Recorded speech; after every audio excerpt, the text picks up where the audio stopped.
Breaking news.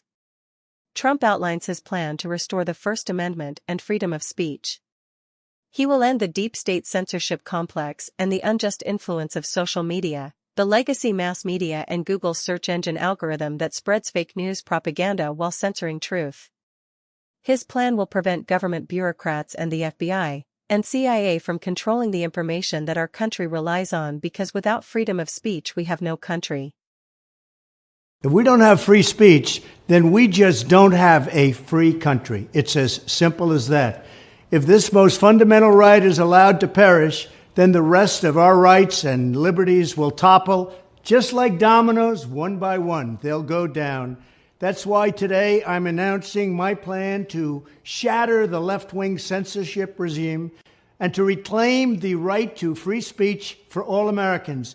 And reclaim is a very important word in this case because they've taken it away. In recent weeks, bombshell reports have confirmed that a sinister group of deep state bureaucrats, Silicon Valley tyrants, left-wing activists, and depraved corporate news media have been conspiring to manipulate and silence the American people.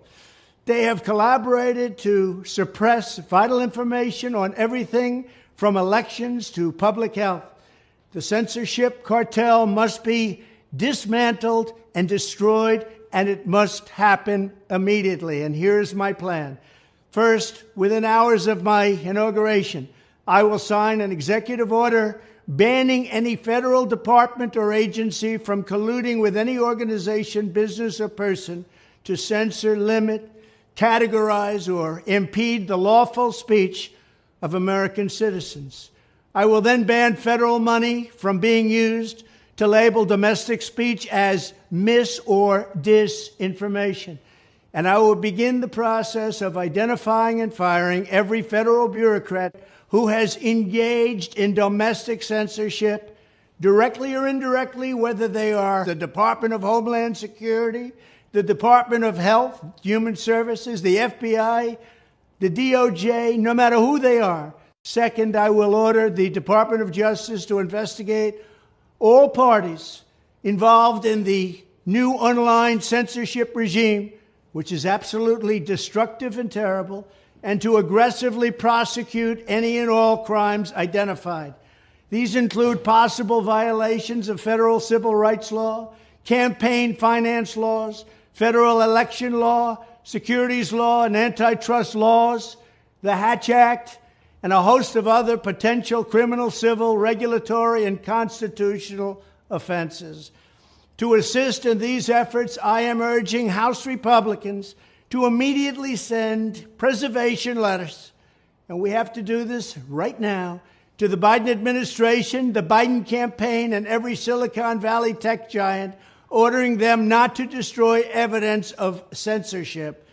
Third, upon my inauguration as president, I will ask Congress to send a bill to my desk revising Section 230 to get big online platforms out of censorship business.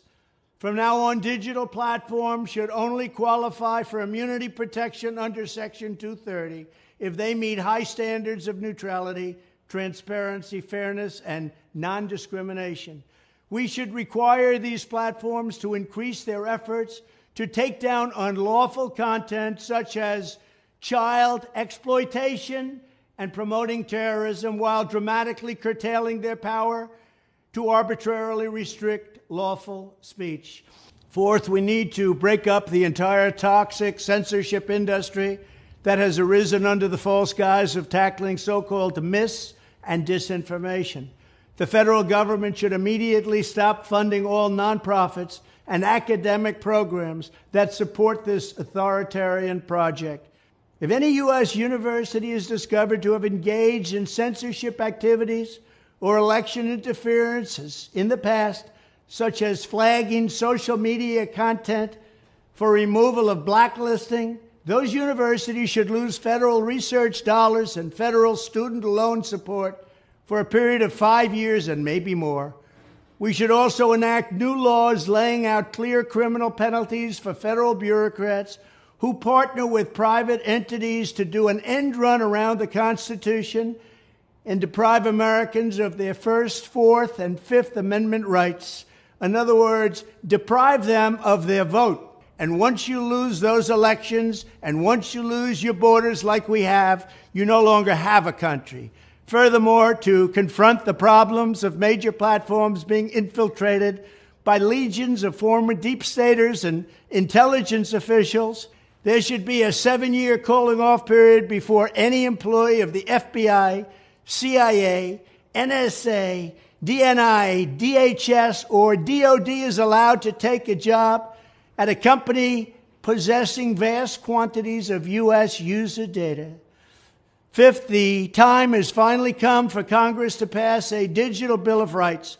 This should include a right to digital due process. In other words, government officials should need a court order to take down online content, not send information requests such as the FBI was sending to Twitter.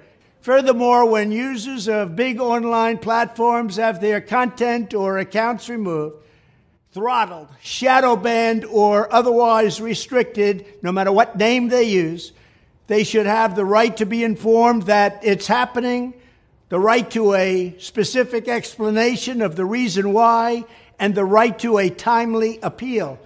In addition, all users over the age of 18 should have the right to opt out of content moderation and curation entirely and receive an unmanipulated stream of information if they so choose.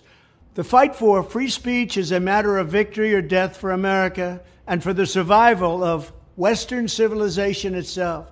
When I am president, this whole rotten system of censorship and information control will be ripped out of the system at large. There won't be anything left. By restoring free speech, we'll begin to reclaim our democracy and save our nation. Thank you, and God bless America.